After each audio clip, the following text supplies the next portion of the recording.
हिंदू धर्म के अनुसार दुनिया भर में मनुष्यों के कई तरह के रिश्ते होते हैं, लेकिन इन सब में सबसे प्यारा और पवित्र रिश्ता होता है भाई और बहन का। और इसी रिश्ते को सेलिब्रेट करने का पर्व है भाई दूज। दोस्तों, आज के इस वीडियो में हम जानेंगे कि भाई दूज आखिर क्यों मनाया जाता है, इसका महत्व क्या है और क्यों ये भाई बहनों के लिए जीवन मृत्यु का सवाल बन जाता है। आज हम दो कथाओं के जरिए इसे समझेंगे, जिनमें से एक देवताओं की दुनिया से जुड़ी है और करते हैं।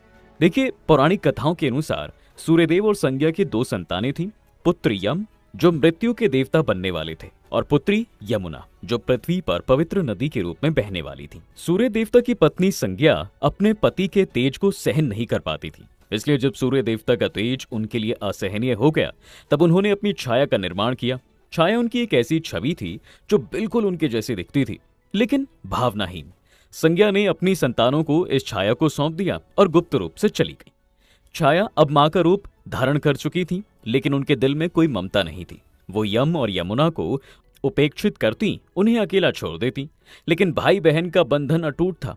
यमुना अपनी मासूम आंखों से भाई को देखती और कहती, भैया तुम मेरे रक्षक हो। यम भी अपनी बहन की रक्षा के लिए हमेशा तैयार रहते, लेकिन समय के साथ यम की जिम्मेदारियां बढ़ती चली गईं। वो मृत्यु के देवता बन गए, यमराज, जो जीवों की आत्माओं को न्याय के तराजू पर तौलते। उनकी व्यस्तता ऐसी थी कि वो बहन से मिलने का समय ही नहीं निकाल पाते। यमुना का दिल उदास रहता।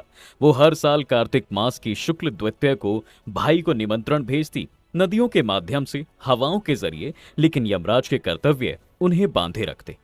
अब एक दिन यमुना ने ठान लिया। वो अपने महल में बैठी आंसू बहती हुई प्रार्थना करती है, हे भगवान, क्या मेरा भाई कभी आएगा? उधर यमुना जी के भावपूर्ण पुकार से यमलोक में यमराज को एक अजीब सी बेचैनी होने लगी। उन्होंने सोचा, बहन का प्रेम मुझे बुला रहा है, और वो निकल पड़े पृथ्वी की ओर।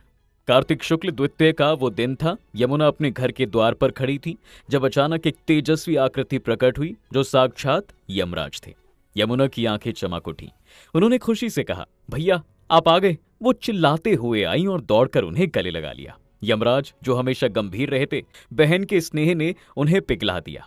यमुना ने उनका भव्य स्वागत किया। सुगंधित फूलों से सजा मंडप, स्वादिष्ट व्यंजन और तिलक की थाली। उन्होंने भाई का माथा तिलक से सजाया, आरती उतारी और प्रार्थना की कि उनका जीवन हमेशा सुरक्षित रहे।